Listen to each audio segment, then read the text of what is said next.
hold hands and close your eyes. It's midnight, and you're listening to the Ghost Story Guys. Welcome to the Ghost Story Guys. I'm Brennan Storr. I'm Paul Bestall. And this is the show where we talk about spooks, specters, and all the other things watching us from the shadows beyond the campfire. Some conversations only make sense after the sun has set, and this is most definitely one. Thanks for tuning in. This is episode number 137, and we're coming to you from that tiny mountain cabin you dream about, but can never quite reach. How are you, my friend? I'm very well. It's always a delight to be recording on the anniversary of Peter Cushing's birth. Is it? I did not know. It is, yes. It's a very strange thing in the world of horror that you've got Peter Cushing, Vincent Price, and Christopher Lee are all born within 3 days of each other. Man, that was a great series of days. That was one of those planetary alignment situations. Very true. So yes, he would have been 109. Well, then, important question. Favorite Peter Cushing film? Ooh. Oh, we stumped him. We stumped him, audience. I will have to say the criminally underrated The Abominable Snowman. Why The Abominable Snowman? Because it's an absolutely brilliant film, and I think it's one of Hammer's best films, and it's consistently overlooked for his work as Van Helsing or Sherlock Holmes. Check it out, folks. I'm sure you can find it streaming most places. Rent it. Do not pirate. Though it is old, vote with your dollars. I believe it's on Prime. Oh, perfect. There we go. The Abominable... Not Snow Beast, you understand. The Abominable Snowman. Or Man Beast, which is even worse. If the bad guy's half Yeti, you know it's a bad film. I feel like half Yeti's just Italian. Who knows? These are the mysteries we'd like to entertain over here on the Ghost Story Guys. Very true. All right. Well, you guys don't come to hear us wax philosophical about the absolutely shit movies we've seen. Although that is, a substantial part of the show. You are here for stories of the strange and unusual. By God, we have them this week. But before we get there, we have to thank our patrons. This one's for the patrons. Patrons, you are the chopper to our Arnold Schwarzenegger, which is to say you lift us up and you save us. So now we're going to get to you.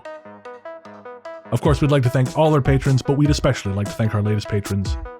They are Christine Henbury, Maurice Milligan, Sue Ellen Chalmers, Steph S., Andrew Selovich, Mrs. Noon, Ida Travato, Arcacat 3, Fritz Kartoffel, Jordan, Richard Caponis, Ryan Hoskin, Patricia Bornstein, Alyssa Waldman. And I'm glad I've got this one. Fiendish Glee. I'm glad you have that one too. I feel like that's a Paul name. That would be my weekend name, yes, I like that. I'm more fiendish than I am Glee.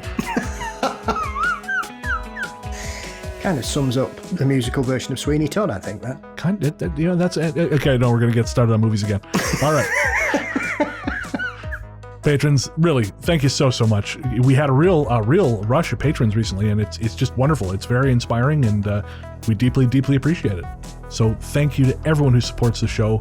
Everyone who listens, you help make us who we are, but patrons are who allow the show to continue. You guys help pay the bills, help keep the lights on in my apartment, the electricity going, and it means the world to us.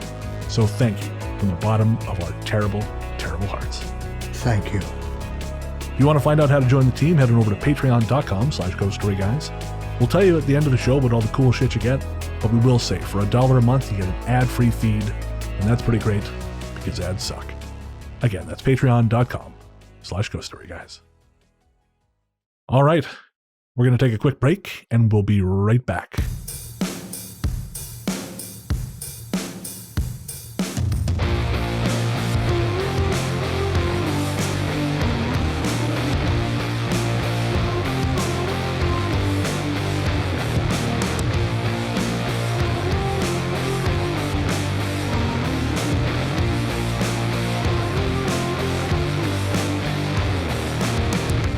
Welcome back.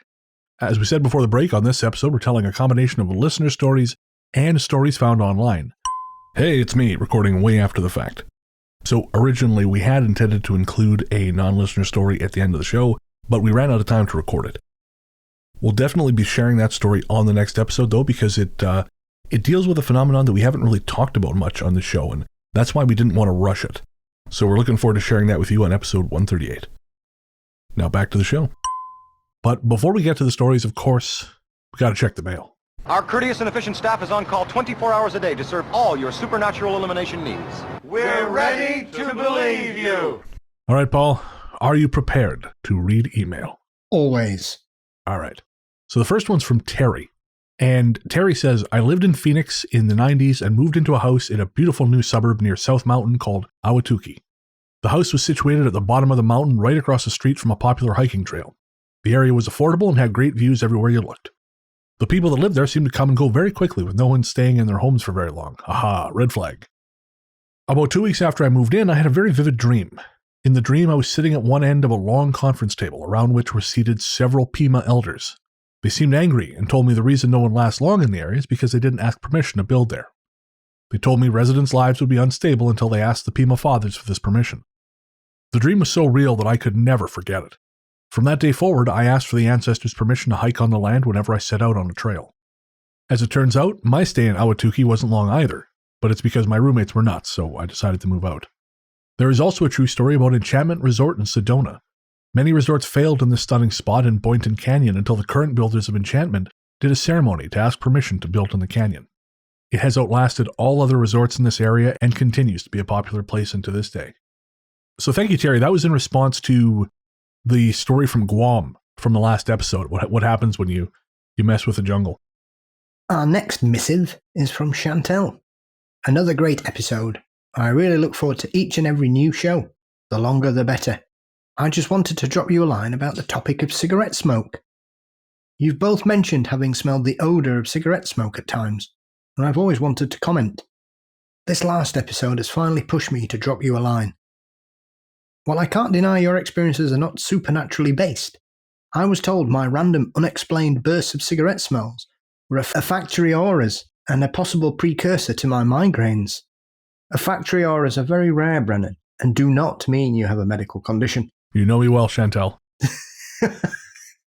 As my migraines have greatly improved since I've stopped eating gluten, my random cigarette smoke smells have almost all disappeared. I just thought I'd let you know. Thank you, Chantel. And I know we had someone comment on the Facebook page as well about this. They suggested that this could be COVID because we both had COVID at different points, and it can mess with your olfactory senses. I know someone was telling me that there's a particular flavor they used to enjoy, and now it's different now on some things. Things, like one thing used to taste like this, now tastes like something else. I can't remember the specifics, but I would say that is true, if not for the fact that multiple people are smelling it at the same time. Yep. That's sort of the thing I always come back to is if it was just me, I'd say, yeah, it's my stupid brain. But, or, Paul's magnificent brain. But we're smelling it around people. So I think there is a little more to it. But plus it predated me getting COVID. That too. Yeah, that too. And thankfully, I've never had a migraine in my life. Really? I've only ever had a couple, but I got to tell you, man, do not recommend. I usually get headaches through personal refreshment. I see. Hangovers. Yes. Fair. And actually, one last thing on the subject of smoke is we had a message from CT, and CT is a retired firefighter, and he wanted to correct us on a point about smoke. He said, as far as this smoke rises BS, I've been driving in a car or on my bike doing 70 miles an hour and could smell cigarette smoke from a vehicle 2 or 3 feet ahead of me. Just saying. Fun fact, smoke will only rise as long as it is warmer than the surrounding air. At night, a pocket of smoke will rise a bit, but as the air around it becomes warmer, it will actually sink back towards the ground and spread out horizontally. This is what is called a diurnal or daily cycle, which basically repeats every day. So it is possible that my roving marijuana smoke is just my neighbors preparing for their upcoming child by getting as stoned as possible. Which is fair. I would too. Well, hopefully the mother's not. I hope she's not also getting stoned. Maybe that's why he's smoking in the bathroom, so he doesn't affect the baby. It might be Mr. Skin in the tub. He's just having a J. He's like the Big Lebowski. Why not? What the hell? This next letter is from Ellen, and we told Ellen's story on the episode Poltergeists Will Tear You Apart. Ellen said, I can't believe you read my story. I thought it had disappeared long ago. We still live in the same house and nothing else has really occurred. However, with 2 kids in the house, it would have to be something pretty amazing for us to notice. My eldest is now 13, and I actually talked to her about the hands recently, and she has no memory. Although she doesn't seem particularly sensitive to the supernatural, she is very sensitive to people. She picks up on moods in a second and instantly becomes sad or mad to match. Weird timing with you reading my story, as I was debating trying again, since she's been having a recurring dream regarding a man floating down the road opposite our house. His toes drag on the ground and he has a hat on his head. She has a feeling that if he reaches the house, something bad will happen. Thanks for reading my story. Also, thanks for all the work you guys do. I'm a longtime patron supporter, and listening to you has got me through a lot of household chores, long journeys, and even a pandemic. Thank you for being there. Thank you, Ellen. Thank you for the support and for the stories and for updating us. And as for, because Ellen's story was sent in, I believe, November 2020, I know there's a lot of folks who sent us stories from back then that just never got on the show. As we're sort of pushing on, I'm trying to get through some of those by putting them into Book of the Dead episodes, and also on, just on the main show as well. So if you did send a story in, I would say don't give up on it ever appearing in the show, because we still have probably a couple hundred in the archive that have to be used. So again, they're in there, and we'll get to them, hopefully as quickly as possible. Interesting about that dream though, Paul. Do you have any thoughts? It's the dragging feet on the floor I always find, because that's a very creepy image, isn't it? It's almost as if they're on their tiptoes, like they're hanging from something. I'd like to know if it's different. Does this entity get further along the road every time they have this dream, or is it the same recurring series of events and then it just stops? Is it getting closer? That is a great point. Yeah. If let us know, Ellen. Let us know if that's been evolving as the dreams have persisted. Our next email is from Eva. My mum passed away a little over 2 years ago. Max was 8 years old. I kept her house after being her carer for a couple of years. A few months later, we were having dinner in the dining room. Max was sat next to me, and he pointed at the living room. He said and pointed, "There's Grandma Eva." She named me after herself. I looked, but I didn't see anything. I just told Max, "Don't be scared, she loves you." My daughter, who is 26 years old, walked into the living room, telling me, "There's Grandma. She was looking into the room at you," which was my home office. She said she looked so sad. My husband said he'd seen someone in the living room from the side of his eyes in the TV room. I need her to be gone back to heaven and not staying around here. So, Eva, we're really sorry for your loss. That doesn't help anything, us saying that, but we just want you to know that. I would say, I imagine she will go in her time. If that's what's happening, if she is sticking around, it may just be that she's not ready to go yet, but I'm sure she will. I think if it's a situation where she's just visiting, then clearly she wants to be there for whatever reason. And unless she's interacting in a negative fashion, I wouldn't be overly concerned. Often they're there because they want to be, and that might be simply that they miss you as much as you miss them. Yeah, that's a great way to put it. So again, we're sorry for your loss, Eva, and hopefully I'm sure she will move on in her time. Kristen says, there's a guy on TikTok that does lives every week and his house is haunted. Tons of activity. I would love to hear what you think of it if you think there's another adult helping. Some of it I could see, but some happens in front of the camera. It's insanely interesting. And please watch and let me know if you think it's legit. I didn't have a chance to watch this guy yet, but if this guy can consistently host live events where paranormal activity is guaranteed to happen every time, I think it's probably just entertaining theater. I don't think he is actually documenting anything. And I feel that way generally about Facebook Lives, TikTok Lives, YouTube Lives, anything where someone is guaranteeing a show. And actually, Paul, this is kind of interesting because Joseph and I recently did a new episode of Weird Together, which is the bi-weekly live stream where we talk about horror movies. And we talked about We're All Going to the World's Fair, which is sort of like indie horror, almost like really an indie drama about a girl who kind of starts playing this online role-playing game. And what's interesting about it is basically, she is claiming to, it's a little bit like the Marble Hornets thing with Slender Man. Yeah. You kind of create these videos where you're pretending something is happening to you. You're kind of performing, but you're performing in this very verite way. So, it's your real name, it's your real house, but you're just putting on a show. And I wasn't aware that this was a thing. I didn't, to me, if someone's doing something if like I'm Brennan and you see a YouTube video of me screaming in my house, I assume that you would think, hey, something's wrong with Bren. But apparently there is a thing where, this is like I don't know. It's like, again, like a LARPing kind of thing, like a live action role play where you post videos of yourself going through X or Y. And again, the Slenderman thing with Marble Hornets, I think, was one of the places one of the sort of more popular versions of this that I'm aware of. But, and I think the problem I have with that is it blurs the line between what's real and what's not, which is fine if you understand the game. And I kind of feel that way about a lot of this TikTok, like this ghost talk stuff, because I know Sarah, who we work with here on the show, because she's, 10 years younger than me, she understands these things and it's kind of helped get my head around some of these things. But again, I think it has to be a performance because it has to be entertaining. But the problem is people want to see real things. So you end up with this weird mixture of invented activity being taken as real activity and not a performance. What are your thoughts?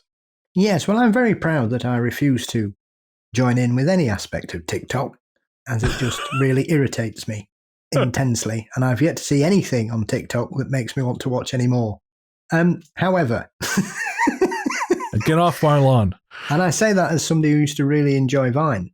So I find it quite odd, because to me, TikTok's just basically Vine, isn't it? Just longer. More or less. Showing me age there. Anyway, unless he's a ghost, I don't think any of it's real. Yeah, that's kind of how I feel. It has to be. Again, I will check it out. I'm not going to mention the guy's name, but I will check it out just so I can be making an informed opinion. But I tend to think most of these things are just entertainment. Yeah, I mean, it could end up being like that Dear David situation that got everybody really interested for ages, and then it ended up all just being bobbins. And that's it. And someone actually came to us with Dear David back in the day and said, "Oh, have you seen this thing? This thing is really happening." And I thought, no, it's not. There's absolutely no way. Guarantee you it is not real. And it's not real. Yeah. It's almost as good. I remember somebody once sending me one about a guy in a hotel room, and you could clearly see the fishing wire pulling the phone off the wall. and I just thought, I was really annoyed that they'd got the audacity to even send something that bad to me. So I cursed them. I haven't seen them since. Well, I have a friend who, when he curses people, it is actually weirdly like powerful. He made a joke once. There was a surfer he didn't like, and he's like, "Man, I hope that guy gets eaten by a shark." And that guy was actually killed by a shark. So we don't piss him off. And I feel like you have that kind of magic too, so I won't piss you off. It's like that character in Dodgeball, isn't it? Who says to Justin, "Oh, it could be worse. He could fall off a roller coaster and break every bone in his body." And then he has to stand in for him at the cheerleader final because he's fallen off a roller coaster and broken every bone in his body. It's the magic of Paul. Don't make him angry. You wouldn't like him when he's angry. So thank you, Kristen. We really do appreciate you taking an interest and asking us about that. And again, I am going to check it out, but my suspicion is that it is entertainment. Our next one is from Leela. I am a recent listener to your podcast, only discovering it a few months ago. When I find a new podcast that I enjoy, I'm one of those rare people who like to start at the beginning episodes. I do this because I like to witness the progression of the podcast, to watch the development in comfort level and the skill of the hosts, and the beginning of all the little long-running jokes, etc. I've been binge listening from episode 1, and I'm now almost up to the current, and I think I'm about 5 episodes away. While I've done this over the years with many podcasts, yours is the first that I've ever felt an impulse to write into, and I've been putting it off because I was nervous to do so. While listening to your discussions, I have resonated with the open and relaxed way in which you both approach not only paranormal experiences, but also life and people in general. This, combined with the genuine compassion both of you express for hurting people, has caused your podcast to quickly become one of the favourite shows I've ever listened to. Oh, thank you very much. I think the reason I feel the impulse to write in is that I'm beginning to realise that your podcast is helping me slowly start to come to terms with this aspect of my own sensitive nature. Starting as a very young child, I have also always gravitated to all things dark. But more than just that, I've always been different in regards to perception and experiencing life. As long back as I can remember, I have regularly felt the call of the void in a variety of ways. I think the reason I'm finally writing in is because I've begun to realise that perhaps the natural emotional sensitivity and the equally natural pull towards the paranormal are linked. This is not something I had ever connected before, likely because I didn't really have the environment in which it was okay to explore either earlier in life. As a child growing up in the 80s, somehow I learned very early in my life the very wrong message that all aspects of my sensitive self were bad, and that made me different. So for most of my life, I either hid them away, shyness, or tried very hard to change in order to be more normal. It was only several years ago, as I hit my 40s, that all changed. Suddenly I needed to learn who I was. I needed to express and grow these aspects of myself which had been suppressed for so long. As such, while this potential link between emotional sensitivity and paranormal sensitivity may seem like an obvious thing to some, for me, over the course of starting to clue into this through listening to your podcast, it's been a mind-blowing moment. In some ways, it causes me a depth of sadness and regret at all the what-ifs had I not lived the majority of my life so far in such a suppressed internal state. But on the other side is a renewed sense of excitement and curiosity at the idea that perhaps once a person starts to become more connected with these dormant aspects of sensitivity, they are able to increase in ability and awareness, even at a later stage in life. I know you did touch briefly on this general question, Brennan, when you had the guest host during the episode when Paul had COVID, but I'm curious if either of you have any further thoughts on the idea of rediscovering lost paranormal abilities or potentials later on in life. Thanks again for the work you do and for who you both are. I have always liked people who are just themselves, and you both shine through very clearly when listening. Appreciated. Thank you, Leela. I've been shit at being anyone else, so I am stuck being me. There's a lot of Leela's message that really resonates with me because I find what she says chimes a lot with how my life has been over the last 10 years. Interesting. How so? In regards to that kind of interest and love of this subject and these conversations that we can now have as regularly as we do, and the people that write into us and the things I talk about and read about now, I had to suppress all of that for 20, 25 years because of the people I was with, and having these interests was always seen as Leela says there about it not looking as though, not being normal. Right. And I think it's a very powerful thing, the fear of not fitting in. Sure. And I think when you get to a point in your life when you realize that you don't give a shit about fitting in anymore and you just want to be yourself and enjoy the things that give you pleasure and give you happiness and you take comfort in, then it's amazing how quickly you suddenly realize how happier you become. Absolutely. I think the longer you deny who you are, the more it jams up other things in your life. And I honestly think that's where stuff like chronic illness comes from. I mean, not all of it, obviously. There's a biological component as well. I'm not a lunatic, but I think if you deny your true nature long enough, I think it affects your health. And I think it affects you mentally, affects you physically, and makes it harder for you to do the things you want to do. And, consequently you end up miserable. I completely agree. And Leela, again, I'm honored to be part of helping you rediscover that side of yourself. Even for us to be a small part is an enormous honor. And I would say, it sounds like you're on the right path. Just keep going, keep learning. Meditation might be an idea, not necessarily with the idea of reaching out or anything like that, just meditating to kind of quiet your mind and just seeing what you feel and what you hear. And sort of what your intuition tells you, I think could be really useful. So again, thank you very, very much. And that's it for mail. I thought you know what? There was more. I took them out because I realized this is going to be a very long mail segment anyways. And yes, it's already been 40 minutes, even so I will probably cut a lot of this down. That's okay, because my mind just collapsed on that last one. That was going on. I just couldn't see it. I was like, oh. My brain just stopped working. I don't know if that was a bit of COVID fog kicking in again.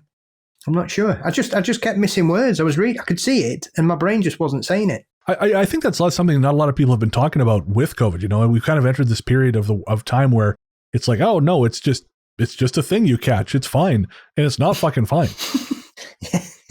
Yeah. No, it's the first time I've been like that for about a few weeks, actually, because I could read it perfectly fine. So, because it did happen a lot when I was first getting over it, because I'd just stop. Right. But yeah, Well, I was reading it and my brain just was missing words out. It was very odd. That's what I was getting so frustrated about. I've lost the ability to read, for fuck's sake. and we don't want that. Thanks to everyone who wrote in, everyone whose emails we didn't get to. We love hearing from you guys. We really do. And even one of the reasons we've started doing more of the emails is because it helps us feel more connected to you guys. You know, when we can share in this and respond to what you're saying, you know, because it's hard to respond to everyone individually. So this is an opportunity for us to just grab a selection of correspondence, share it with our listeners, share it with you guys, and just reach out. So if you want to get in touch, ghoststoryguys@gmail.com. Also the ghost line, although, you know, I was just about to shut down the ghost line. If I'm honest, I was just about to shut it down because it's expensive to keep open and really just wasn't being used. But then we had a story come in, which we'll be sharing on this episode. So I might leave it open a little while longer. We'll see. So with email out of the way, it's time for stories.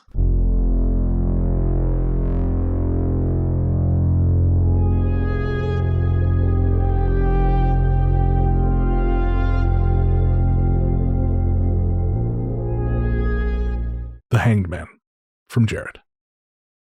For a while, when I was fresh out of college, I was an overnight security guard in an old hotel in Ohio. It was a great job for me because I was, among other things, a night owl, reader, and artist, and the location was mostly sleepy and didn't have a lot of nighttime goings-on. The hotel wasn't terribly old, built in the 50s or so, overlooking a freeway back when there was nothing else on the road but forest for a few miles in either direction. Still, according to some of the old employees working overnight with me, it had its fair share of permanent guests, so to speak. Toward the middle of my shift, I would make the morning coffee to help out, usually around 3 a.m. I had been doing this for only a few weeks before the other people who worked there late asked me if I'd seen anything. They all broached the subject with me separately over time, which was a little unnerving because they seemed to all have it on their minds, and they all had very similar remarks, but there was enough variation for me to believe that they were retelling a story they themselves had been told when they first started the late shift. There was one late-night cook, 2 bartenders, and an overnight desk clerk, the last of which was the only other employee besides me that stayed in the building past 2 a.m. The story goes that a long time ago there was a cook who was dealing with personal troubles and had hung himself in the back of the kitchen. No one working there present day knew exactly why he did it, but they all felt the need to bring it up in their own way. I personally loved the hotel's ghost stories. Before I was even in middle school, I had read everything my local library had to offer on the subject of ghosts, hauntings, and local folklore, so having these stories in my head didn't affect me as much as it might other people. And it didn't really matter much because the kitchen seemed completely normal to me. Don't get me wrong, the whole hotel came with a weird sense of long history, as old places sometimes do, and of course that includes the bad and the good. It wasn't uncommon to sometimes hear the tinkling of glass and faint music from behind the large doors of the main ballroom. After some time had gone by, I fell into a routine. One night, I headed into the kitchen as usual to start the 2 massive industrial coffee machines, music playing in my ears through my headphones. It was a good way to drown out the isolating feeling of working in a hotel at night, and also the reverberating sounds of the cavernous kitchen, the equipment of which had been scaled down for modern-day demand, but once could have housed twice as much. The coffee machines were in an alley space next to the executive chef's office. Itself a square ceramic coated brick enclosure, which also housed the large ovens and giant soup pot ranges, partitioned on the other side of the office wall. This square block cut the kitchen in half, with an alley on each side, and made the perfect spot to shrink down the kitchen when time made all that space obsolete. There was nothing on the far side of the kitchen except for dry goods storage, extra chairs, tables, and the detritus of serving placements and carts. And the whole room only had a few service lights on after dark. I was filling coffee filters the size of mixing bowls and heating up water when out of the corner of my eye I saw something long gently swinging in the middle of the empty side of the kitchen. I immediately froze and yanked my earbuds out by the cords, steeling myself as I listened closely for any sound. There was nothing there.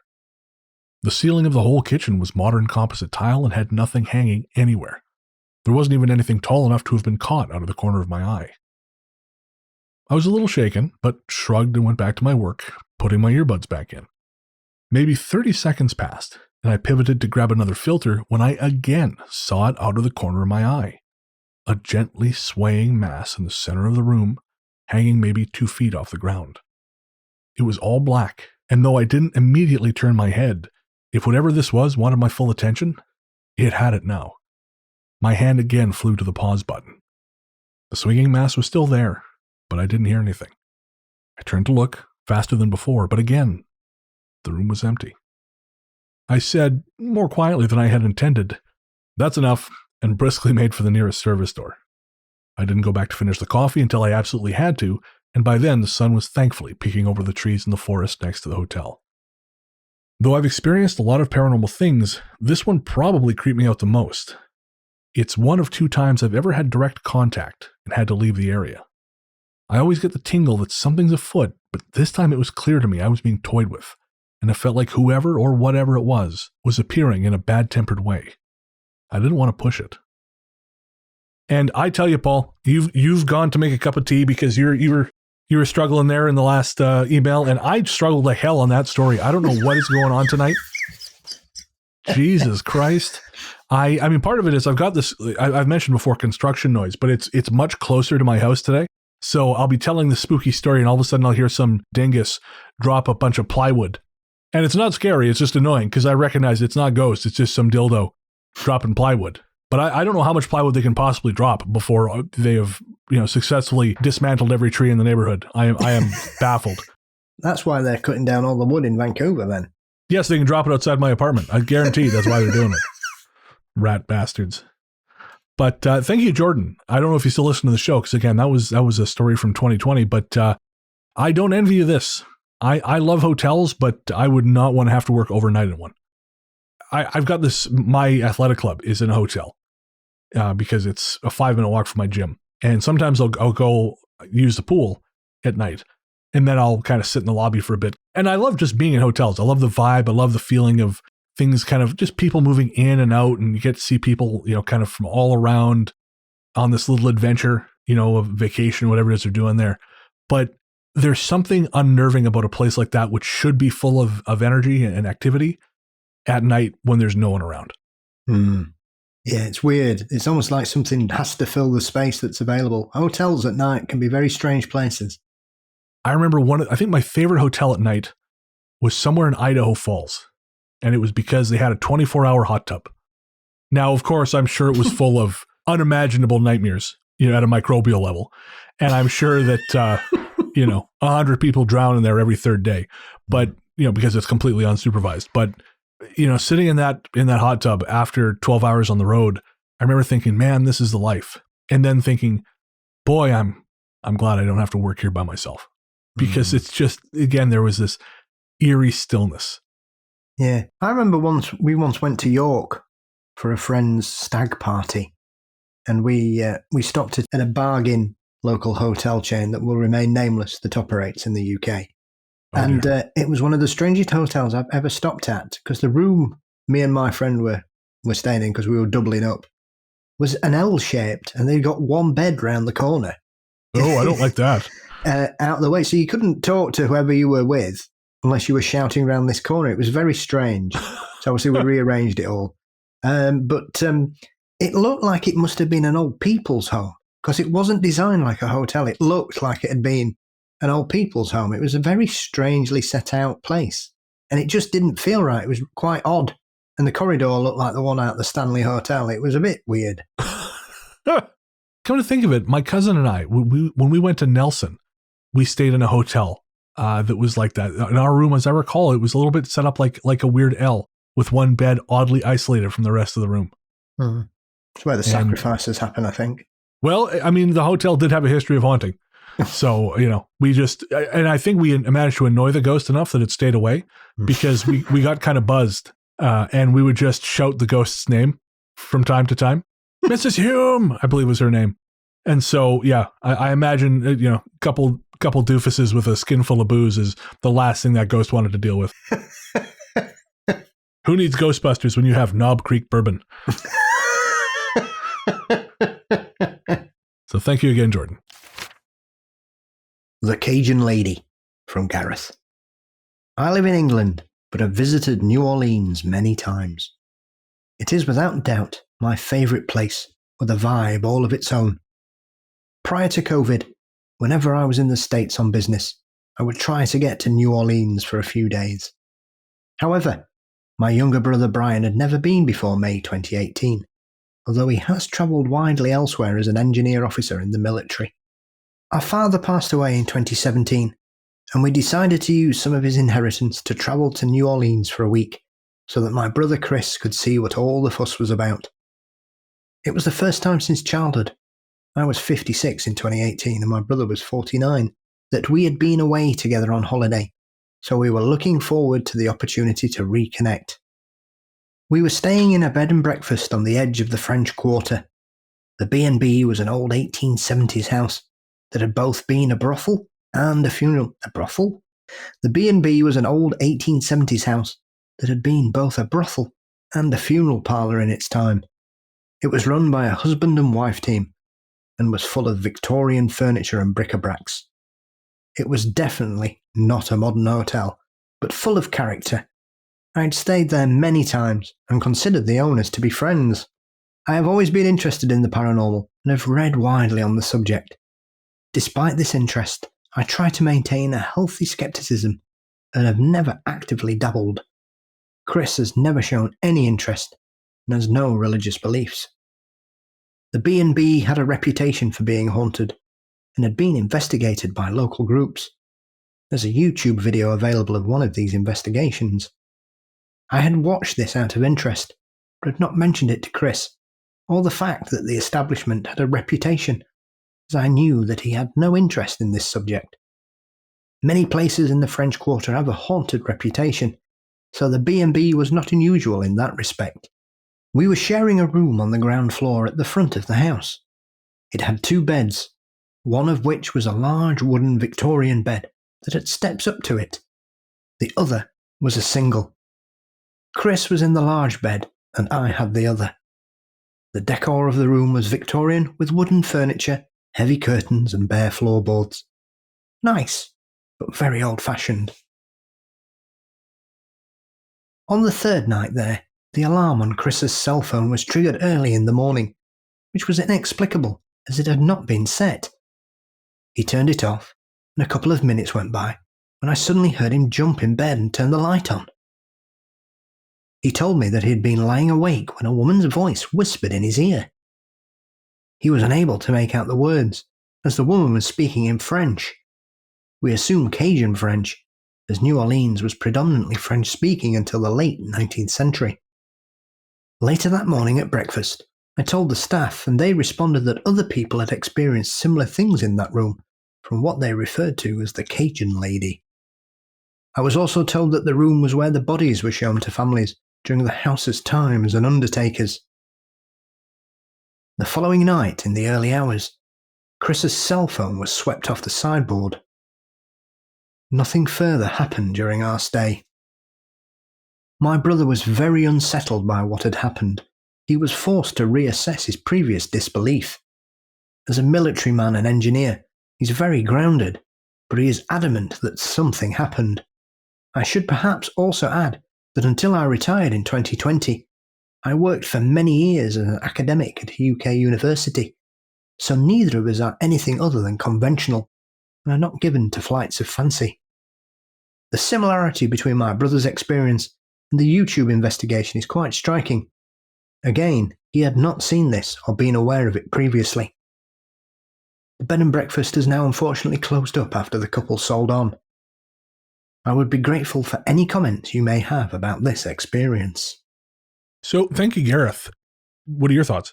Well, I find it very interesting that out of the 2 brothers, it's the one that has zero interest, no knowledge, and seems completely normal, for want of a better word, in regards to an interest in this subject, and yet he's the one who clearly had something happen, and it's obviously shaken his foundations in some way.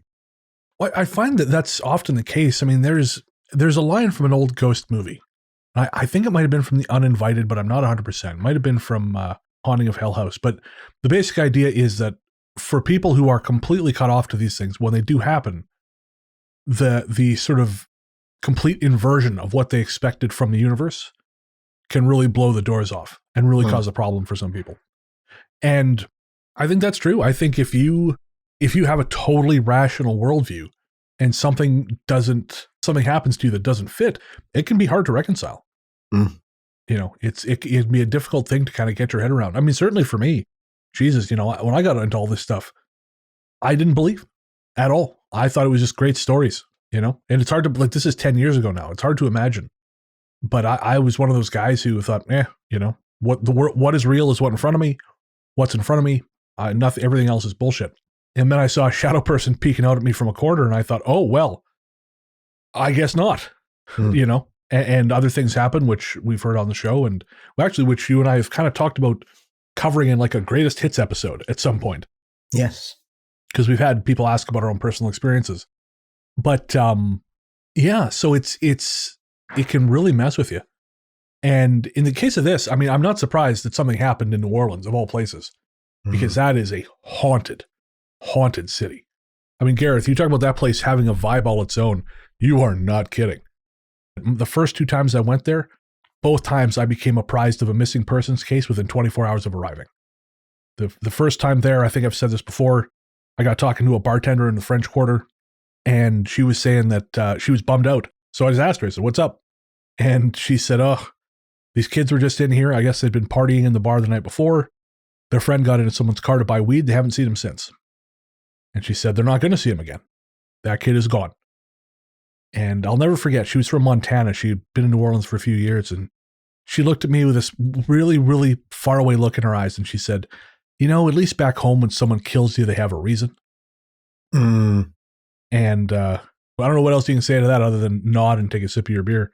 Yeah. And then the next time I was there, I was staying in a rented room in Tremay, and it turned out the woman I was renting the room from was a part-time assistant to a PI, and they were working on another missing persons case of a kid named Mohammed Al Ghanem who had gone missing. He was a University of Texas student.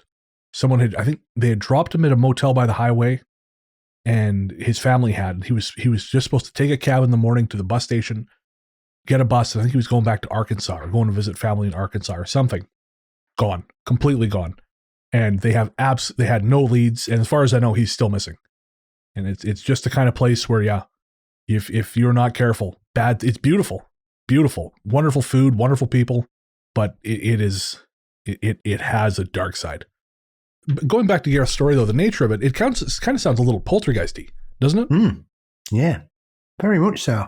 But it's one of those as well that clearly it's well established because everybody knows her as the Cajun Lady.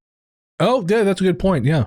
But if it is a poltergeist, then once again, it's one of these cases that kind of walks through all the alleged rules of poltergeists. There's clearly no teenage pubescents running about. Right. There's clearly not a lot of family strife. There's clearly not a lot of personal turmoil going on. This chap's supposed to be a very grounded person, and yet again, he seems to be another resident that has a visit from this lady for whatever reason. That reminds me, you say there's no strife, but that said, I have to be kind of circumspect in how I talk about this, but when I was researching the first round of Strange, which I'm now working on the expanded second edition, there was a place in Revelstoke, a place of accommodation, we'll say. I want to be very vague, which is unremarkable from the outside. And someone stayed there, and supposedly they left the same night and ended up at Holton House. Holton House is literally the most famous haunted house in town. And she preferred that to this other place. And she told the people who were running Holton House at the time, she said, the bad vibes in that place were unbelievable. And the woman who told me this story, the proprietor of Holton House at the time, she's like, oh, this woman's kooky because that place is, the people who run it are really nice and so on and so forth. But I heard a story, again, totally anecdotal, so you can call the legitimacy of it into question, but I heard it from someone whose judgment on these things I trust, that there was some major strife happening in that family at that time who ran the other place. So, it's very possible that even though the guests weren't aware of it, that maybe there is something powering whatever's happening there. I'm not saying there is, but it's one of those things that sometimes it just gets hidden from the regulars, or probably hidden from the customers, but it's just bubbling away under the surface. So I'd be curious, Gareth, to know if there was any kind of vibe aside from, just the Cajun Lady, that you got from the people who ran the place. I'm going to take a quick moment while I tell Paul the thing I cannot say on the air.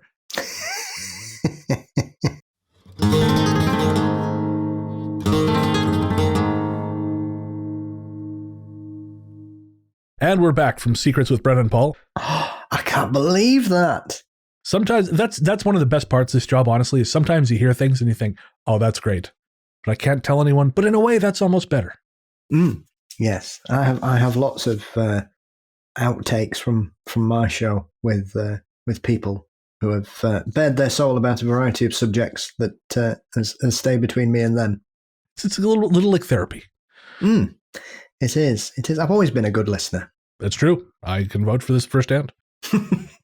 So thank you again, Gareth. And again, if anyone else has any stories from New Orleans, I mean, we always love to hear your stories generally, but I am fascinated by New Orleans. And, it might actually be, we're talking about revisiting scripts from past episodes a little bit, because we've got a run coming up where Paul and I have to record like 5 weeks in a row, whereas ordinarily we record every 2. And we were talking about revisiting some old shows, and it might be fun to revisit the New Orleans show. So yeah, don't necessarily count on it 100%, but that's one possibility.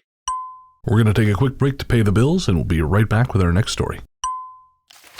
This next story is from an anonymous caller into the ghost line. So we're going to play that story now, and then we're going to talk about it. I've been listening to y'all for a little while now. My first experience was when I was around 3 or 4.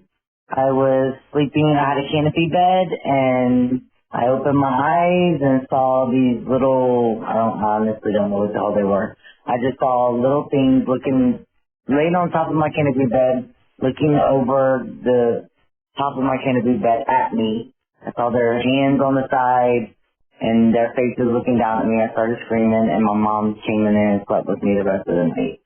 The next instance was in the same house. I was probably around 4, around the same age, and I started peeing on myself because of the things that were on top of my canopy bed. So my mom made me sleep with my sister, and my sister made me sleep at the foot of her bed because she didn't want to get peed on.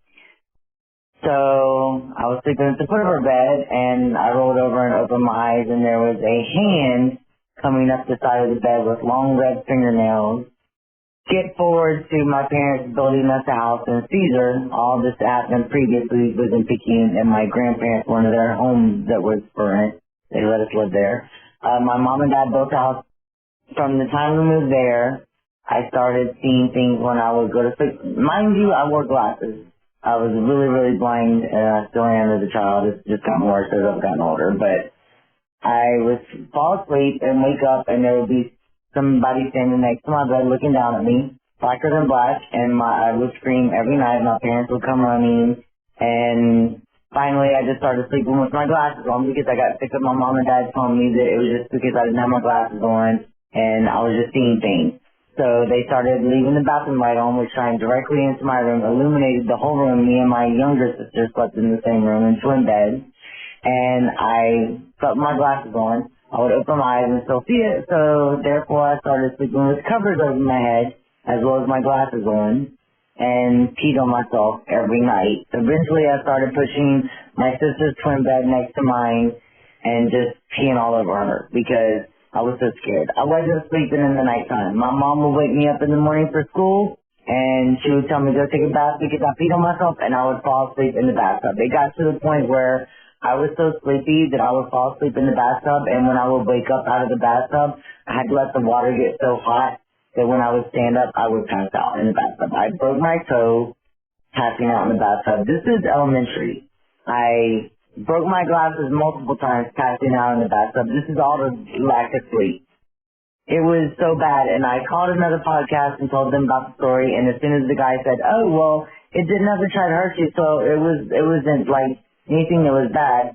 I was like, no, it was bad. It was literally standing there looking at me every night. An elementary school child every night. It was looking at me every night. Not just like 1 or 2 nights a week, every night that we lived in the house. It was looking at me. My sisters remember me screaming. My mom and dad remembers having to come running into my room all the time.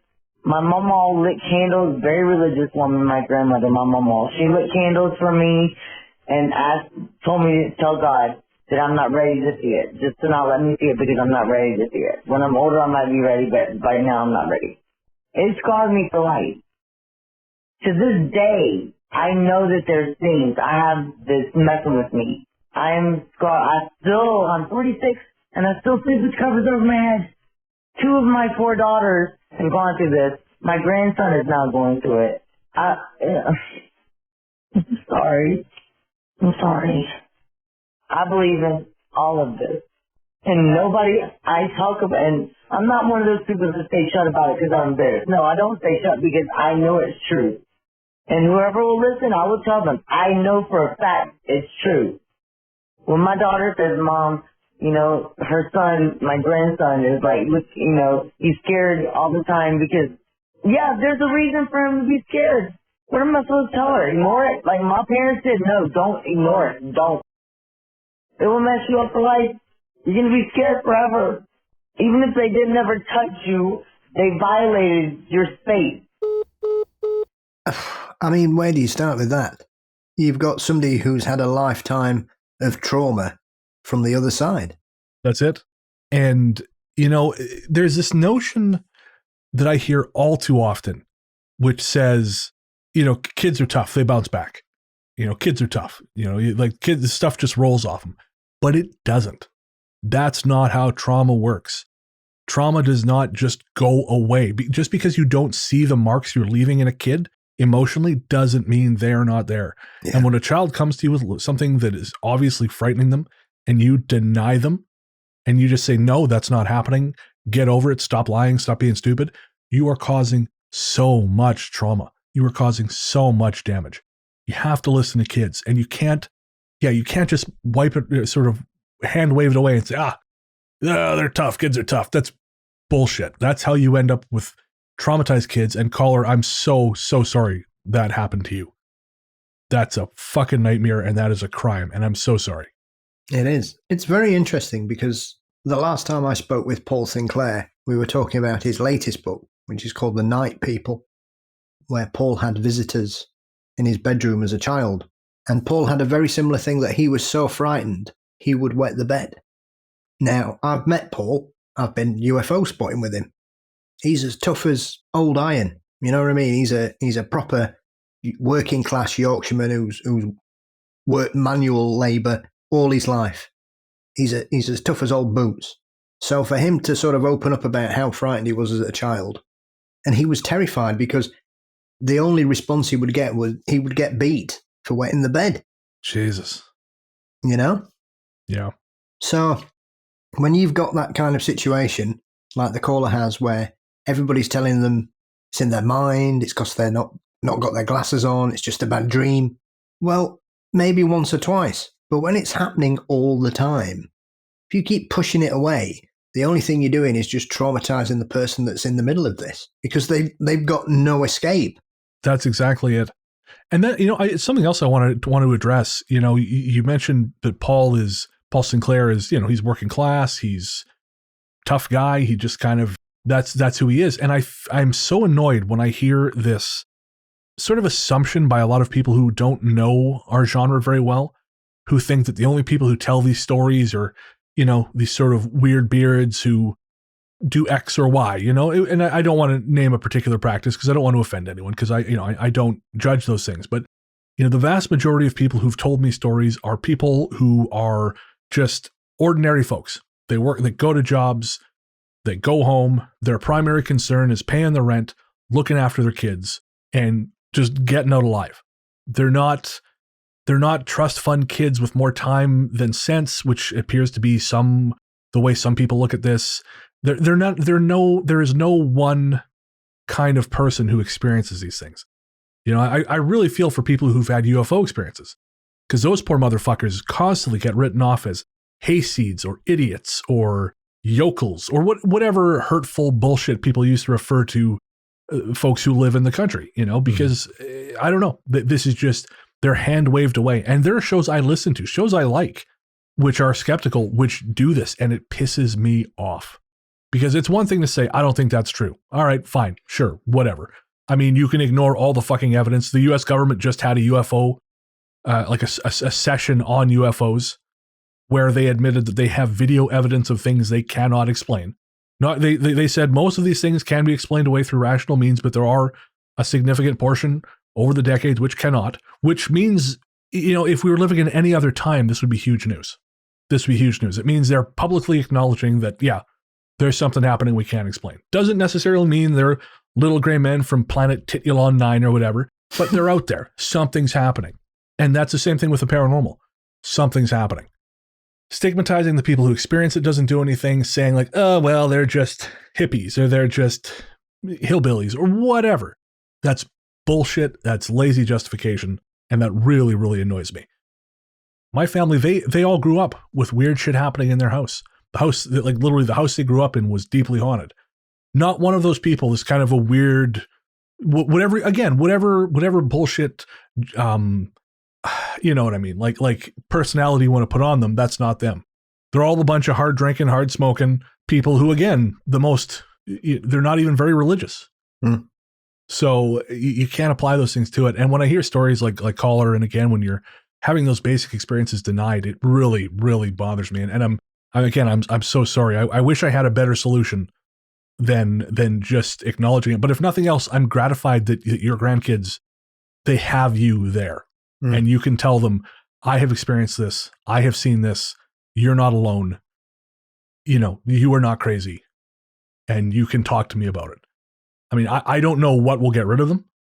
Something that always another thing that grinds my gears is when shows pretend like they have answers. Because there are no answers.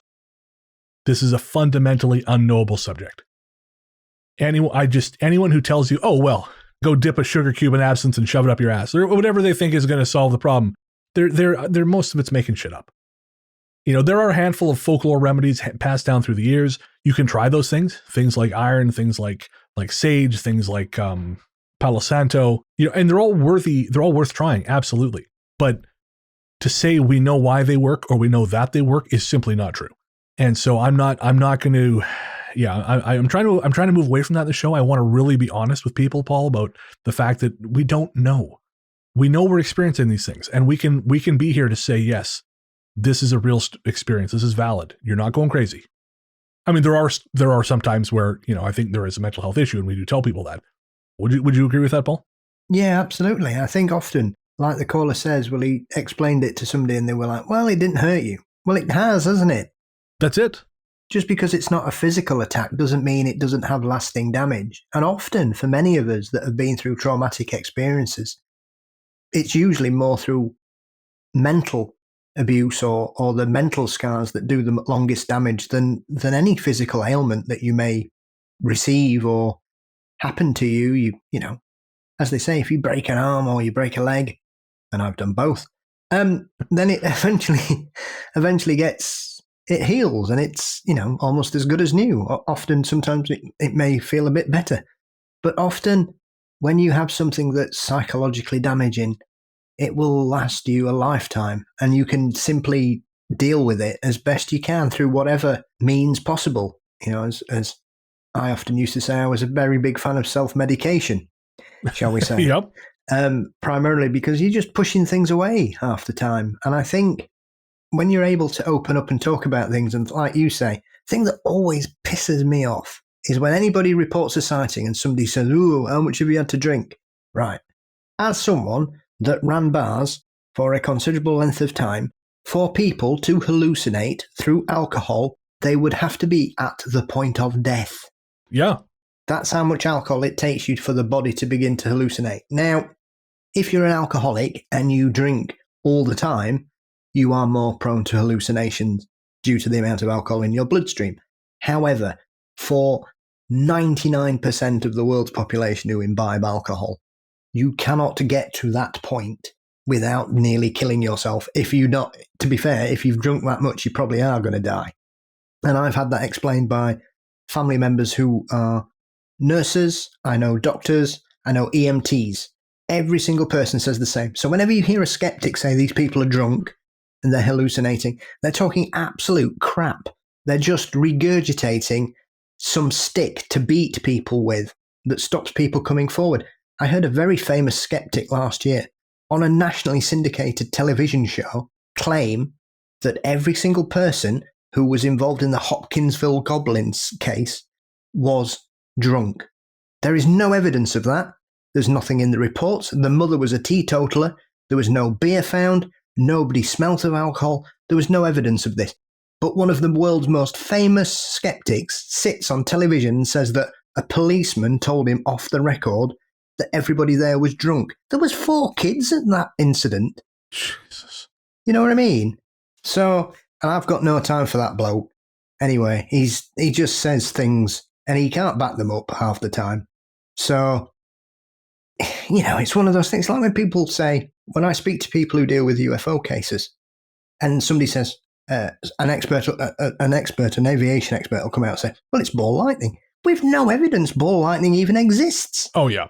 Yeah. And so when somebody gives you an explanation of a scientific phenomenon that has yet to be proven concrete, then that's as bad as making stories up about the paranormal. It's nonsense. It's like when people excuse mass sightings as group hallucination. There is no known psychological mechanism through which people can share a hallucination. Even if you give people the same drugs, they will not hallucinate the same thing. Yeah, it's absolute bullshit. Yep. It's just a lazy skepticism again. Yeah. So for me, it's one of those things that really frustrates me because, as you've just been saying about these reports, whether it's the paranormal or cryptozoology or ufology or whatever, it only takes one case to be real for it to be a fact. Doesn't matter what it is or where it is or what part of this whole spectrum of wonderful weirdness that we love it is in. It only takes one of them to be real to prove it. And that's the thing here. Funny enough, I'm working on the new version of Strange, and I started writing my afterword recently because I write things out of order when I get a wild hair and decide to start doing something. But when I wrote the first book, my foreword says, if you don't believe in any of this stuff, I'm not going to try and convince you, and that's still true. But something I was writing as I was putting together the afterword was, if you don't believe in this stuff at this point, that's wholly irrelevant. Because these things are happening. We don't know what they are. I'm not going to say it's 1,000%, it's a demon from hell. I don't believe in hell. I don't believe in hell, period. I just don't. But I know there are things out there which seem to have ill intentions towards people. I've seen them. I've experienced them. Other people I trust have as well. It's happening. Again, we don't have to call it A or B, but it's happening. To say, well, I don't believe in this. No, we're past that point. Your belief is irrelevant. It is happening. So move on and accept it. And when people come to you with this shit, accept it. Again, it doesn't have to make sense. It doesn't have to fit into your worldview, because your worldview doesn't mean fuck all. The world exists apart from what you think of it. And so if something happens which is outside your experience, then you simply have to fold it into your worldview. You cannot, like, for example, you and I were discussing something off air, the great secret of the last segment. I was telling you about, an experience that was a wholly physical experience, had nothing to do with the paranormal, but it really did severe damage to a lot of people. And if I told that to someone else, they would have said, no, I don't believe that. No, a person wouldn't do that, which is absolute bullshit because it happened. And you cannot take something which has happened and say, well, this doesn't fit what I think the world is, and go, no. You can, but that's a child's reasoning, and you are no longer part of the conversation because you're not an adult. So this one's got me fired up, Paul. Well, yeah, it's one of those things. But I think coming at it from the other side as well, you should always be aware of anybody in the paranormal field who is self-designated as an expert. Because there's no such thing. Yeah. Nonsense. 1,000%. No such thing. I know quite a lot, but there's a lot I know less of. And it's very nice when people say that I'm well read or I know a lot. But I know next to nothing in the whole pantheon of this spectrum of weirdness. I know Right. nothing at all. And I often joke about how little I realise I now know compared to what I thought I knew 5 years ago. You know? Right. I didn't think there'd be people who claimed Bigfoot told them about elections. Or can talk on the phone. Oh Christ. But anyway, another chance for me to do my Bigfoot impression there. I will never turn that down. Birmingham voice and the Bigfoot. I'm always here for these voices. So it's a double-edged sword. Beware of both sides giving you the complete version, because neither know. And as someone that loves science and has a deep understanding, well, not a deep love of space and nature and the power of planets and the strange things that happen here, it's deeply frustrating when somebody says, oh, well, it's clearly a demon, or it's such and such who killed themselves, and half the time they're just making stuff up because they can't even be bothered to look at historical documents or newspapers to find out the truth. Yep. Or psychics telling families that their kids are dead and they've been kidnapped and they're living 10 blocks away, in one particular famous case. Anybody that claims to have all the answers clearly doesn't, because if they did, they'd be richer beyond their wildest dreams. Yeah. There's sort of put a button on it. There's this great lyric. No, we must carry on. Oh, we could rant about this forever. There's a great lyric by the artist Jello Biafra. He did a couple albums with the Melvins in the mid-2000s, both of which are really good. One's called Never Breathe, What You Can't See, and the other one is, I think it's California Uber Alles, I think is what the second one's called. Well, no surprises there. Yes, exactly. But he's got a song called Enchanted Thought Fist, and it's a dumb name, but it's a really great song. And there's a line in there that I think is really relevant to this, and I think you should all bear it in mind when you listen to this show, when you listen to every paranormal show, when you take in paranormal entertainment, TikToks, YouTube, any of that stuff. And Jello, the man, said, I'll say it again, we all believe what we want to believe. Don't just question authority, question everything. Don't forget to question me. And that is just true across the board. Don't believe anything out of hand. Again, use your brain and listen to people when they tell you shit. Especially if it's a hunter who's telling you about seeing Bigfoot and he breaks down crying. Yeah, that seems like a pretty good rule of thumb. Well, anonymous caller, again, thank you for sharing with us. Again, we're so sorry that you've gone through what you've had to go through, but again, we're relieved that at least your grandkids have you to believe them and to make sure they understand that they're not alone, they're not crazy. And you take care. All right, one last ad break, and then it's time for our final story. The Thing, from Madison. Last night, my husband and I were reminiscing about our past ghost or supernatural encounters after a few glasses of wine. My husband is largely a skeptic when it comes to these things, but seeing and experiencing things that can't be explained is basically second nature to me by this point.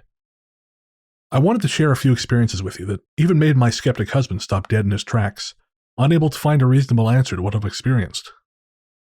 My experiences with the supernatural trace back to childhood. I used to see shadow people crawl out of the top of my closet door onto the ceiling, night after night, if the closet door was left ajar even a little. To this day, my closet has to be completely shut before I can sleep. Anyways, things like this happened all throughout my life. Things really came to an extreme in middle school. My best friend lived about 30 minutes away from me in the city. Her mom worked at my school, so we still got to see each other every day, and on Fridays, when school was over, I often would just go home with them and spend the weekend at their house. Their house was a 2-story house. My friend's grandma lived on the top/main floor, and her mom and her lived in the basement. We spent most of our days in her bedroom doing regular teenage girl things, gossiping, playing games, and most importantly, binging another series of horror movies until all hours of the night. Hell yeah. My friend and I were always able to bond over our love of everything scary, supernatural, and even just a little bit off. We both had a really high tolerance for these things and always had a blast. Her house has always been haunted. Unexplainable things happen constantly. Missing items, knocks on the walls, marks on our skin in the shape of a hand or scratches. We knew there was something else there with us. We just never really talked about it. It was just like another housemate that lived with the family. One night, my friend and I paused our scary movie, at 3 a.m. exactly, so smart, to make the trip upstairs to the kitchen to get our routine sleepover snack of Cheerios and Mountain Dew. While we were upstairs giggling and sneaking about, we heard a massive crash coming from her grandmother's room. We ran in there, thinking she'd fallen down while trying to go to the bathroom. When we got there, Grandma was sitting up in bed and just said, "Oh, that damn cat," as she looked across the room at a glass figurine which had shattered on the floor. The figurine being thrown across the room was one thing, but giant red flags raised for me upon hearing her grandmother blame the cat. The thing is, their cat came running up the stairs to us the second the crash happened, its eyes big and filled with terror. We both made the silent agreement to not tell her grandmother that the cat wasn't even upstairs when this happened. We got everything cleaned up and put Grandma back to bed. We didn't say a word as we picked up her still terrified kitty and our snacks and just went downstairs and continued watching our movie. A few months later, we were in her mom's room watching TV. Her mom's bed was pushed against the wall, so we were able to face the door that leads into the hallway, with the TV set on the dresser next to the door. All was normal as we were watching some goofy TV show when I heard her cat growling and hissing in front of the door. I looked over at the cat, who looked back at me with fear in her eyes. She then turned her head towards the door. I followed her eye line and made eye contact with a being that I can only describe as pure evil. This thing was crouched down in the hallway, knees tucked into its armpits, just watching us. Its figure was thin with white, dusty skin sitting practically right on top of protruding bones. Its eyes were pitch black and its mouth was gaping open with thin, cracked lips and sharp, jagged teeth showing as it breathed through its open mouth. It had long, stringy white hair that appeared to grow in patches on its head. As I made eye contact with this creature, it jumped up and ran down the hallway, knocking over a stack of boxes. My friend jolted up, asking, "What was that noise?" The only thing I could say to her was, "What the fuck was that?" over and over and over again. I was finally able to calm down, both from seeing this thing in the hallway and from saying the F word for the first time in my life, and described to her what I had just seen. It didn't even faze her. She just went on about how she was so relieved I could see things too, although she was adamant she had never seen anything like what I had described. To this day, this story still brings fear into my heart. Fear of not knowing what exactly it was I saw, fear of how long we were being watched, being stalked by this thing. Fear of what it wanted. I wish I was a better artist. The image of this thing I saw is so engraved in my memory, I wish I could put it on paper to show everyone. Please let me know if you know of a creature with this description. It would be so amazing to finally put a name to what I saw so many years ago. I have experienced more things since then, but this story takes the cake for most WTF moments of my life. I might write back in with some other experiences, but none of them are as intense as this. Thanks for all you do. Your podcast really gets me through my day at work. I would be so lost without it. Madison, holy shit. That is one that's a goddamn nightmare. A living nightmare. And, Madison used the word, and I ended up editing it out just in the process of trying to reduce the word count, but, she called it a demon. And I don't think that's, in terms of its description, if you asked me to describe a demon, I would not think you'd be out of line describing it in such a fashion. That's truly horrifying. Well, the description, the first thing that came to my mind was Gollum. That's a great point. But I'm sure, in the recesses of my mind, I'm sure there's something from Japanese folklore that sounds very similar to that creature. Oh, interesting. I didn't have a chance to ask Luke, but he's done a few episodes of Luke lore on Japanese folklore, on like the Yurei and the Onryo. I'll have to ask him. If anyone else, if you know, please write in, because we would love to provide some clarity to Madison on this. I know the crouching reminded me of a story my friend, I won't say her name, but she once told me this. Basically, she remembers seeing something similarly kind of bony, and I think it was bony, but it was crouched next to her television. I think she was sleeping in the basement of the family house. She was younger, and she saw this thing crouched next to the television. I can't remember if it was staring at her or not, but there was definitely some precedent there. And I also found some other accounts online of, this isn't exactly the same, but the shadows crawling on but it's a creature. And so I thought I'd share it. It's just, again, just a fragment of an experience I found online of someone who grew up in a place called Birkinshaw. Are you familiar with the place? It's just outside Bradford. I was going to say, it sounds like it was in West Yorkshire. There you go. So yeah, so it's a story from there. And let me find it here. They lived in a house built on old farmland. The house itself is only 30 years old. But this person had their own room, and apparently they recall from the time they were a toddler, which is that's unusual time to make memories. But they recall this green man standing in the corner of the room who had red eyes and horns. And again, very different from what you're describing, Madison, but I think it's noteworthy that it's another creature watching, not just a person, not just a shadow, but a creature. And stories like this always remind me of John Paul Capesi, who has been on Into the Fray a number of times. The first thing he ever saw was this sort of weird little gremlin thing that almost had kind of a football-shaped head. And the shadows crawling on the ceiling thing, too, that reminded me of Oliver's story from one of our past episodes where he saw a shadow man crawling on the ceiling. Yeah. And it also reminded me of the author Mike Thorne, who we're going to be adapting his story Havoc for our upcoming series of audio dramas. And Havoc, the initial inspiration for Havoc came from, well, we'll let Mike tell you about it.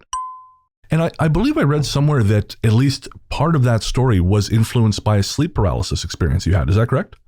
Yes. Yeah. I had a really vivid sleep paralysis episode when I was on a new medication and I was having these extremely vivid dreams, unlike any I'd ever had, but they were always geographically and spatially removed from, my actual space. Right. But this one dream, I didn't even know it was a dream until a while later. I was in my bedroom. Yeah. And I saw it's weird to talk about because it's like, well, was that a dream? But the overhead light fixture in my bedroom started to kind of sag, and I could see the outline of something inside of it. And it sagged and sagged until it fell off and clattered on the floor, and this inky black thing fell onto the bed. It was heavy. And I felt it at my feet. Yeah, and it started crawling up my leg. And I jolted awake, and I still felt like it was there in some way. And that it was horrifying and awful, but as a horror writer, I was like, I can maybe do something with that. Yes. The idea of these entities that can live maybe in our electrical wiring or something like that. And of course, that's a dream, but it reminded me of of Madison's story, of Oliver's story, and of stories you and I have talked about spiders. Kind of being seen on or around us as we sleep. I had actually wanted to do a whole episode on spiders, but I couldn't find enough stories. I think Mike's point's quite interesting, that are these things that simply exist for a specific period of time? Because often they seem to be like a one-off event. Right. As if the environment's created it through whatever reasons, and they just seem to dissipate and never return. So is it something that's just being charged up for a specific period of time and then disappears back to where they come from? But then again, where do they come from? It's a great question. I know, we've talked about this before, and that was something John Keel always believed. He had theorized. He had a theory that cryptids or some cryptids at least, were temporary manifestations of extra-dimensional intelligence. This was basically what they used to be able to exist in our world. They had to have a form of some kind, so they would generate a form using whatever means that were available to them. And so that's very possible. Certainly, I'm going to be sleeping with the closet door closed. I'll say that much. Art Bell would be proud of you. Oh, then I've achieved everything I needed to in life. So thank you again, Madison, for sharing that with us. All right. And we had originally planned to share one more story with you guys, but we've run out of recording time. We have a really great story that will be our lead-off story for episode 138, which of course will be out in 2 weeks. So in the meantime, we want to thank everyone who shared their stories with us. We appreciate you guys so much. If you have a story you want to share, ghoststoryguys@gmail.com is a place to send it. You can also find us on social media, which we'll talk about in the C segment. But again, if you got a story to share, ghoststoryguys@gmail.com is the place to do that. Or the ghost line. But we'll talk about that. All right. We're going to take a quick break, and we'll be right back.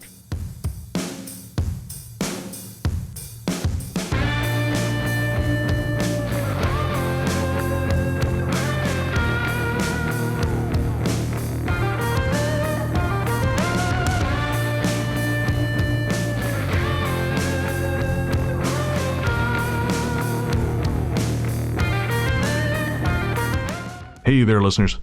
Before you reach for that skip 15 seconds ahead button, I promise you this isn't an ad. We wanted to take a minute to talk to you about mental health. On this show, I've always tried to be as honest and open as possible about my struggles with depression and anxiety, because even though we've come a long way towards acknowledging the very real damage these things can do, there is still way too much lingering stigma about reaching out for help. And when you start to feel like there's no help, it's easy to start feeling like there's no hope. But Paul has joined me today to remind you there is always hope and there's always help. We're not going to try and talk you out of self-harming right now, because we know that's not how it works. Instead, what we wanted to do was tell you something now and hope that should things get bad, you'll remember it and make a phone call or send a text message before you make any permanent decisions. As someone who knows all too well just how important mental health can be, it's never too late to reach out. In Canada, the number to call is 133-456-4566. In the USA, the number to call is 1-800-273-8255. In the UK, the number to call is 116-123 or text SHOUT, that's SHOUT, to 85258. In Australia, the number to call is 131114. However bad shit seems, it will pass. And no matter what your brain might be telling you at any given moment, and believe me when I say I know this intimately, there are people who love you and people who care deeply about how you treat yourself. Should a time come when you find yourself despairing, please know that we've both been where you are, and there is a way back to the world. Take care. Welcome back. Thanks as always to the rest of the Ghost Story Guys family, Luke Greensmith, Anthony Germaine, Sarah Kent, and Joseph Camo. Don't forget to check out Luke's podcast, Luke Lore. That is a short-form folklore podcast. You can find that on streaming platforms everywhere. Again, that's Luke Lore, and that is usually 15 to 20 minutes, Luke talking about a folklore subject of his choice. Always fun. The guy's an endless fount of knowledge. And if you want to see transcripts, that's lukelore.com. Joseph's show, In Search of Ghosts, is available on YouTube. And Joseph and I also co-host the bi-weekly live stream Weird Together, where it started out talking about paranormal entertainment, but is mostly now just us talking about horror movies. And I'm okay with that. So again, that's Weird Together. That's every 2 weeks over on the Ghost Story Guys YouTube channel. Our last episode, we talked about the indie horror drama We're All Going to the World's Fair. And next time, we are talking about the 2019 found footage film 15 Things You Didn't Know About Bigfoot. Number 1 will surprise you, which is actually a lot of fun. And also, of course, thanks to my friend and co-host, the paranormal Johnny Carson himself, host of Mysteries and Monsters, Paul Bestall. Paul, what's coming up on M&M? Well, this week's show is an absolute belter. I'm joined by Philip Mantle. Nice. And we dive into the history of UFO landings in the UK, and we don't talk about Rendlesham at all. Gasp. Is that allowed? It is when I do a show. I don't want to talk about it much, but so there's some fantastic cases from the 60s and 70s that show that there have been some extremely weird UFO cases in the UK, including one from my hometown that I wasn't aware of until I'd read the book. Oh, really? Mm. Oh, fascinating. Well, folks, don't miss that. Yep, so that's a great one. And then we've got author and researcher Heather Green coming up as I dive into the history of witchcraft in cinema. And she's got a fabulous new book covering all American-based witch films. So we take a deep dive into the history of witches and witchcraft in American cinema, including, of course, Sesame Street and a couple of other notable diversions as well. So yeah, it's a really good, it's a fabulous book for anybody that loves film, horror, or cultural history, really. So it's a great book, and I hope you'll enjoy the interview because she's a fantastically intelligent woman, and it was a great conversation I had with her.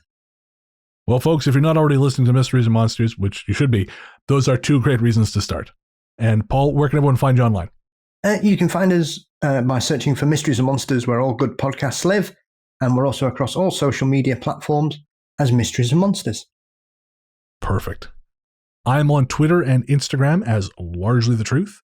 My podcast, Largely the Truth, Brennan Storr, is also available on podcast platforms everywhere. I'm stepping away from the show for a little bit because I have just way too much other shit that has to get done this summer. So I'm probably taking a month or two off because obviously I'm rewriting Strange. I am working on these 3 audio dramas, which will be releasing in the summer, possibly a 4th one because I'm stupid and I keep adding to my workload. And yeah, so I'm a busy man, but I'm hoping to get back to it a little bit later once things settle down, because we may also have a move coming up in there, and plus a 2-week vacation and a few other things. So it's going to be a busy next couple months, and do not have the bandwidth for the podcast as well. But again, you can catch up with all the past interviews by searching for Largely the Truth with Brennan Storr wherever you get your podcasts, and I will be back eventually, probably in August or September. Plus, you've also got the trial for the assault of the construction workers. Oh, Jesus. Yeah. Paul's not kidding, folks. There's construction happening. I've said this before, across the street, down the street, next door. And while we were sitting here, there was 2 guys literally outside my window. I thought they were actually going to start cutting down one of the trees while we were talking, and I was going to shit my pants in rage. Thankfully, that didn't happen. But yeah, it's going to be a busy summer. That trial, it's going to be right up there with Johnny Depp and Amber Heard. Yeah, it was like a storyline from the Kids of Degrassi Street. It's further than my guidance counselor ever thought I'd make it. So, oh, that other weird Canadian show that strangely used to get shown on British television, which I can't remember the name of, but involved trees. That doesn't really narrow it down when it comes to Canadian television. I just remember lots of trees on a river. Nope, doesn't help. Floating them down a river somewhere. I don't know, some kind of, I don't know. Anyway, I moved on. Oh, yeah, I mean, they used to do that all the time. That was how they used to transport logs. Mm. But, okay, we're moving on from Canadian history here. As we said, if you want to become a patron, head to patreon.com/ghoststoryguys. That's patreon.com/ghoststoryguys. We have tiers at the $1, $5, $10, $20, and $50 levels with all kinds of goodies, ranging from the weekly shows, Book of the Dead and Host Adventures, to the bi-monthly me and Paul Q&As, which the last one was 2 hours and 5 minutes long. I mean, it was actually 2.5. I cut it down to 2 hours and 5 minutes so we wouldn't go to jail. But there's that, Sunken Library, all kinds of cool stuff. And then there's physical rewards, downloads, all kinds of cool shit at patreon.com/ghoststoryguys. And if you got a story to share, shoot us an email, ghoststoryguys@gmail.com. We're on social media. We're on Twitter and Facebook as Ghost Story Guys. We're not really on TikTok. I mean, we have an account. I don't ever update it aside from putting episode thing previews there, but we're on TikTok as Ghost Story Guys. And we're on Instagram as the Ghost Story Guys. But again, if you've got a story for the show, please send it to ghoststoryguys@gmail.com. Or you could call the Ghost Line. There's something strange in your neighborhood. Who you gonna call? Ghost Line. Call 1-888-588-6920. Thanks to Amber Pease for our Ghost Line jingle. Again, the number is 1-888-588-6920. You can leave your story, comment, or question as one or a series of voicemails, and we will do our best to play it on the show as you heard today. The number is only accessible in North America, so if you have a story you want to share but you want to do it verbally, which we love, it's just a kind of a cool way to change up the flow of the show, you can also record it using the voice app on your phone and then just email it to us with the subject heading Ghostline. If you do want to listen to other shows we've been on, head to ghoststoryguys.com. We have a blog there with all of our various appearances linked.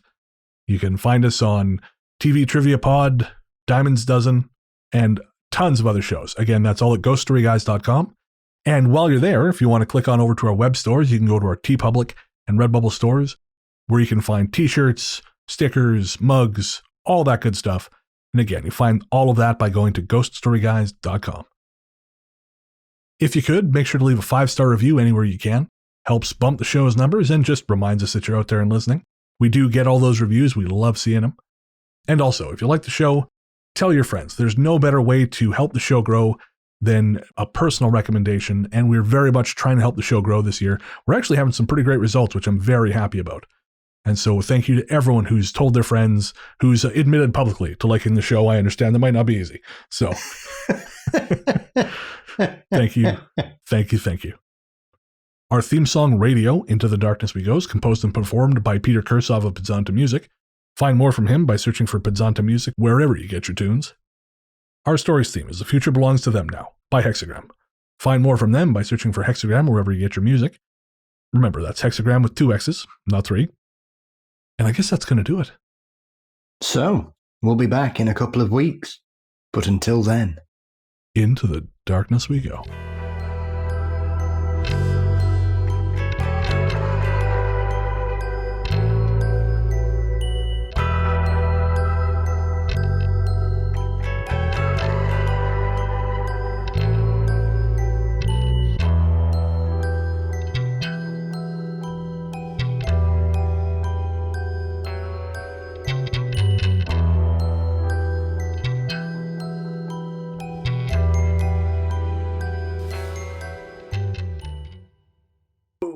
Oh, yeah.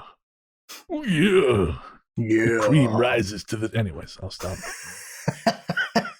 Been watching Dark Side of the Ring. Yeah, you'll lose me very quickly if you carry on like this. No wrestling talk for Paul? Yeah, it's been 30 years since I gave up on that. Can't help it. I just can't help it. I had about 6 months and then I went, what's going on here? This is nonsense now. Whereas I sat there and watched my dad like start to weep when Hulk Hogan was losing to the Ultimate Warrior. So yeah, but then again, I watched 100 episodes of Finding Bigfoot, so what do I know? I didn't want to say it. I'd get out of bed for £2 an hour. Right? Is it 1986? Who's your union head? Fucking Rambo? Jesus Christ.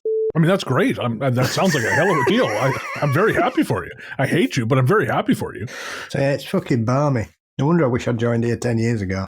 I just didn't want the dogs to be eaten by goblins. Oh, well, that's fair. I'm not bothered about people, but leave the dogs alone. I'll find you people you can eat. Just give the dogs back. There used to be this woman in Revelstoke. Something. Gorgeous, but very, very unstable. And she was once out at coffee with bunch of other people, and she said, I only date Latino men. And she looked at who's not Latino and went, oh, thank Christ. This was not the response she was hoping for.